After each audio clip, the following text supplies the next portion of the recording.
doing is the future. And as I understand it, that's it, right there, the whole thing. Talk about it. It's going to take about 2 or 3 hours. So if you go to the bathroom, do it now. So just take as much time as you need. We're gonna sit here. We have 30 minutes. So okay, so we're just going to do it very quickly. It's little bit less than the future. Nice. So, who am I? Is that how this works? There we go. John Biggs, East Coast editor of TechCrunch, and the trick is I talk about hardware startups. And I talk about stuff that's really, really cool. And I like to say, as a buddy of mine says, I am from the future because I get to see all this stuff before everybody else. I have the iPhone 6 in my pocket. I can't show you. It's quite a bit of fun, but it's kind of tiring. So I'm trying to hone in on the things that I really enjoy and that I really like. So I'm from the future, and we're going to discuss what I see. So whenever I go to one of these things, whenever I talk to people, everybody's like, what are you excited about? What's the best, coolest thing that you've seen? And people say, oh, it must be the new iPhone. How do you love that? Or do you like this new Nexus? Or do you like a new projector? And what am I excited about? I'm excited about absolutely nothing. So that's the trick. It's like asking it's a little bit saucy, but it's like asking a prostitute what she did on the weekend. If you do it all the time, if you see this stuff all the time, it gets very, very tiring. And I mean, it gets kind of scary too, because of the people you meet.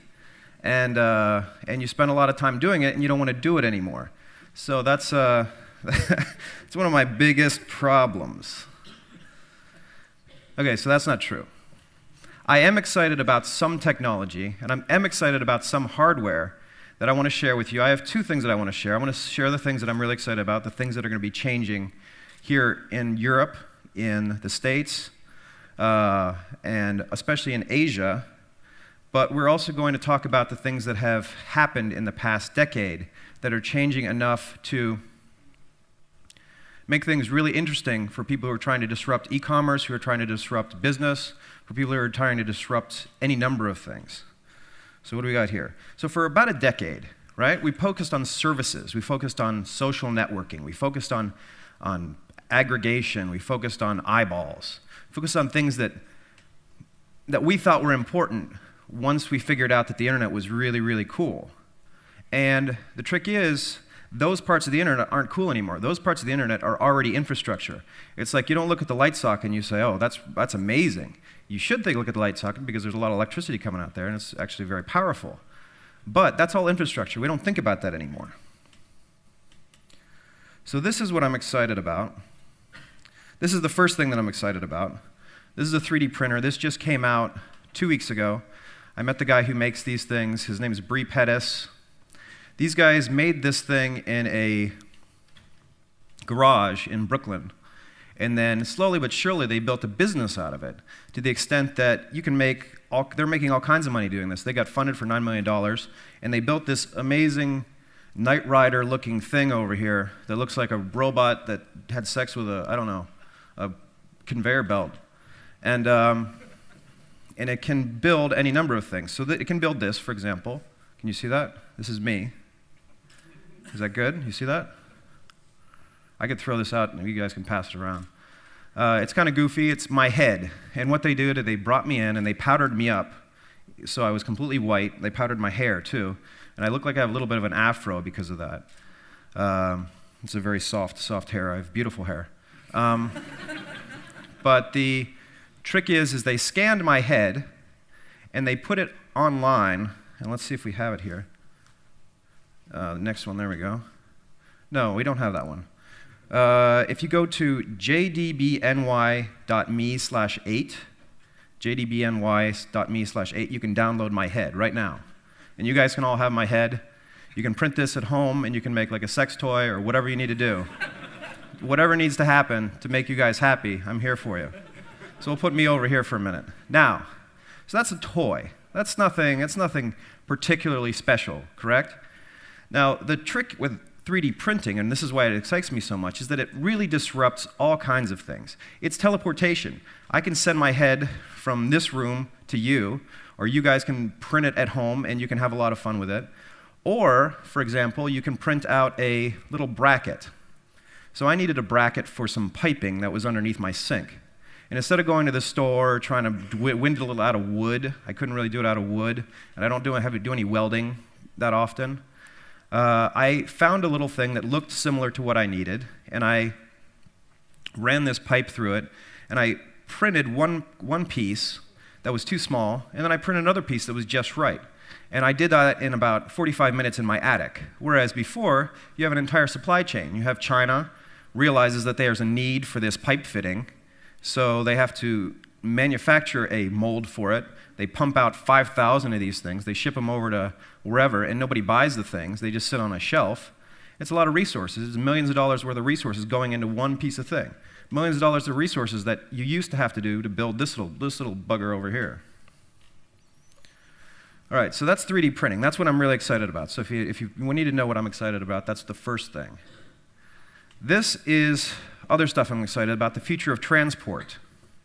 Now this, whatever that is, it's a motorcycle that runs on electricity. It has batteries inside of it. And it has these 2 weights that keep it upright, so it'll never tip over. It's called the C1 by Lit Motors. And you look at this thing, and it looks like something from the future, and it does sound like the future, because when you start it up, it sounds like a Star Wars rocket ship taking off, because these big weights start spinning, and then you start pushing it, and it won't fall over. You could hit it with a truck going 60 kilometers an hour, which I believe is what you guys use here in the Europe in terms of measurement. And you could hit it with a truck, 60 kilometers an hour, and it won't fall over. And if it does fall over, these giant pieces of metal shoot out of it like some kind of, it's like the jaws of life will save you just before you die, which is pretty cool. And that prototype right there cost $275,000 to make. Now, if Ford tried to do that, or Fiat tried to do that, or somebody else tried to do that, Wartburg tried to do that, is that a company? Is that still a company? Or is that a brand? I think that's a brand. If somebody else tried to do that, what they would do is they would look at a car and say, oh, we could fix this car. It's going to be amazing. We're going to put a Bose radio in it. And that's the next model. That's the best we got. But these kids in San Francisco, and they were kids. They're all just college students who all got together and did their deal. They got together and they built this monstrous machine, $275,000 to prototype it. And it's a seemingly tired technology. Nobody was thinking about motorcycles. Who cares about motorcycles? That's for old guys who like to ride Harleys. But this is essentially the future of transportation. It's electric. It's safe. You can put some groceries next to you, and when you crash, you're not going to die that much. And it's a good time. And I got to ride in it. I'm a little bit big for it right now. But I'm sure when the future comes, we're all going to be smaller. So let's go further. Then we have Kickstarter, which is essentially destroying almost everything that we hold dear. Kickstarter in the States, and I believe Indiegogo and a few other guys do it out here now. It's a crowdfunding platform.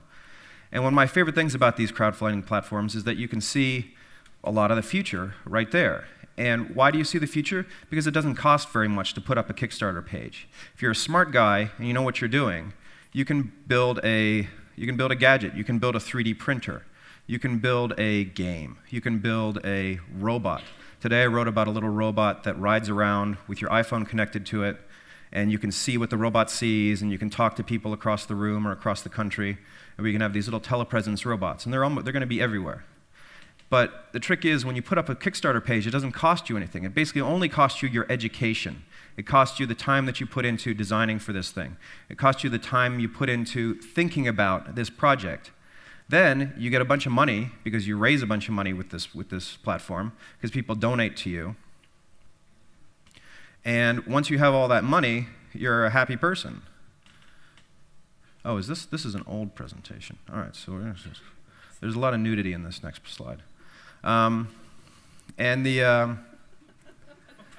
you have all the money, you can actually go and produce the stuff. Before, what does Samsung have to do? Samsung is like a shark. If Samsung isn't producing phones, then they're going to go out of business. So they're always producing phones. There's another Samsung phone every 12 minutes, I believe. I think it's babies born in Africa. They're just always coming.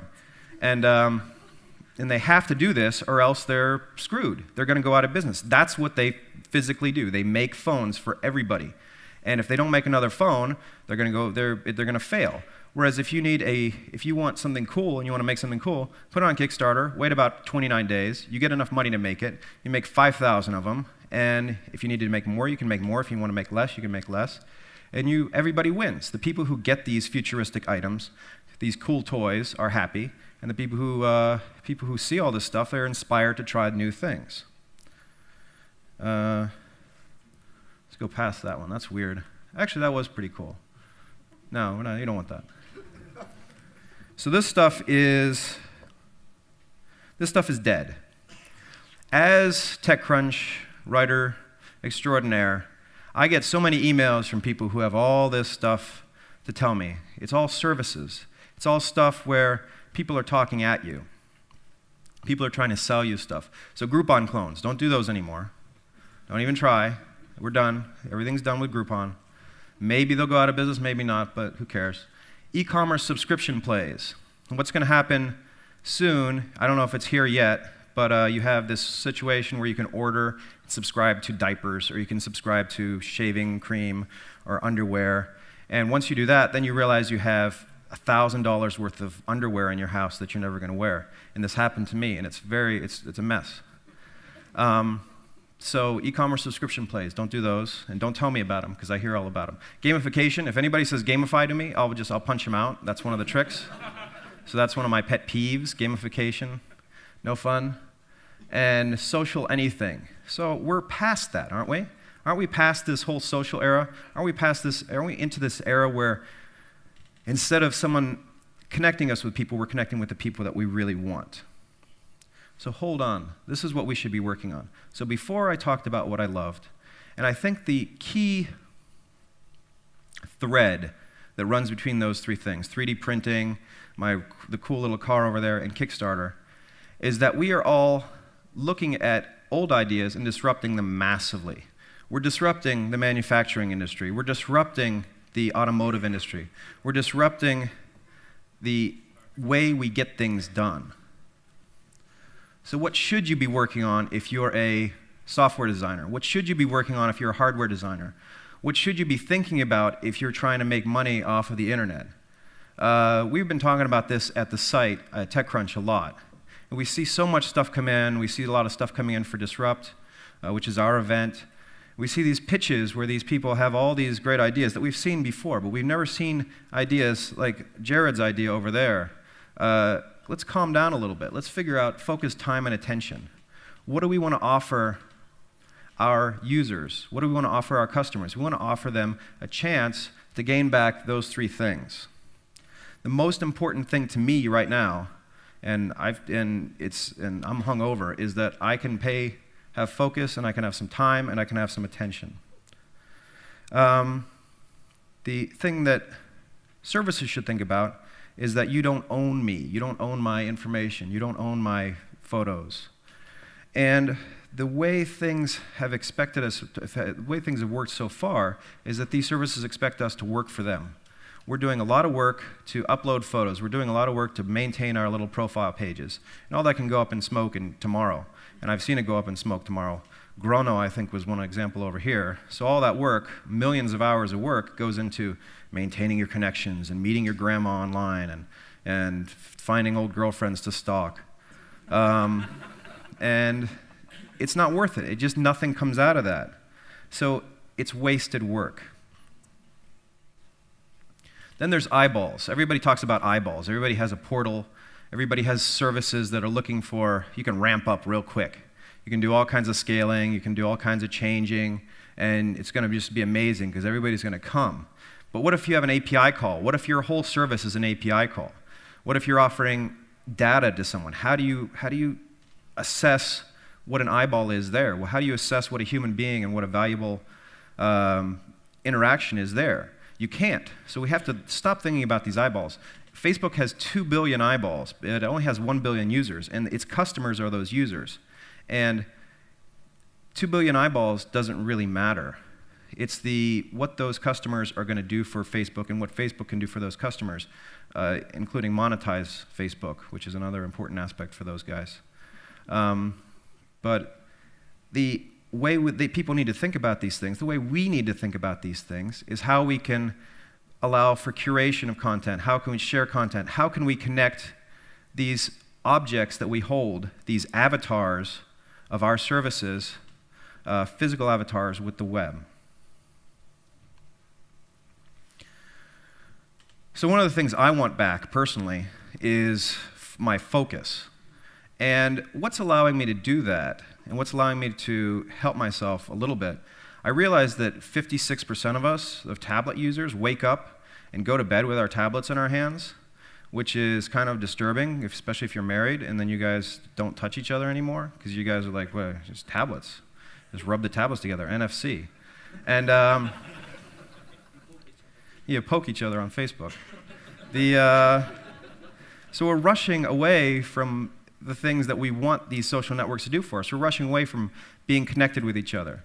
We're rushing away from being social outside of these social networks, outside of blogging. And I'm a guy who sits in my attic basically 24/7, almost completely naked. And there's no, I mean, I'm asocial as it comes. And so if I'm saying this, then there's something really weird going on. Now, another way we can get our focus back is by thinking about devices that help us maintain our health, devices that help us maintain our security, devices that help us maintain our sanity, I guess you could say. Things that are specifically designed to communicate with the cloud, to tell us how much we've been exercising, how well we've been eating, how well we feel, if there's something we can do to talk to a doctor. There's all kinds of crazy stuff happening right now. There's a Fitbit, which I carry with me, which is this tiny little thingamajigger that wirelessly connects to a service that tells me how fat I'm getting. There are systems like EKGs, wireless EKG systems, that you just wear like right about here. It used to have a whole set of electrodes all over your body, and you could only do it in the doctor's office. Now you can just carry this thing around. It's powered by a phone. We have these little smart little brains in our pockets, and we're given peace of mind, and we're given control over our destinies. So if I leave you guys with any advice, and I think the missing slides will shorten this considerably, so that you guys can go get peace of mind and go to the bathroom or whatever. Before you think about what you're building and what you're trying to share with the world and what you're trying to accomplish with your business, with your service, with your product, this is what I'm recommending to folks. You basically turn off your phone and see what you miss. What are the things that you particularly miss about your phone? Maybe it's the maps. Maybe there's a way to make maps easier for people to access. Maybe it's texting. Maybe it's getting in touch with people. Maybe there's a way to put it onto a little lapel pin so you can know what your grandma's talking about, whatever that guy was talking about previously, Dan. Maybe there's a way to make things easier for people who don't want to use their phones as much. Turn off your internet and see what you really need. Give yourself like a full month and see what happened to you and your body and your whole life because of the internet. I think we're all changed because of the internet. It might not be chemically, but it's definitely in terms of personality. It's definitely in terms of how we interact with people and how we use the tools around us. See what happens if you don't have internet for a week. Maybe you have a skunk works where you have a bunch of primitive cavemen in one of your offices. You just give them no food and make them hunt and no bathrooms or anything and just see what happens. It's like a psychological experiment. And turn off your social networks to see who you need to talk to. Maybe you don't need Twitter, maybe you don't need Facebook, maybe you don't need LinkedIn, or maybe you do, and maybe you need them presented in a different way. What do you miss about the things that you're missing? So the way we try to go about things, and the way we try to write, and the way we try to research information, we start by thinking, and that's obviously what you want to be doing. There we go. This was on the desk of Thomas Watson, the CEO of IBM, a long, long time ago, in the 50s even, these guys were thinking. Back in the 50s, they thought. And now we don't think as much. We really don't. We try to run through iterations. We try to run through systems. We try to pump stuff out that's kind of half-assed.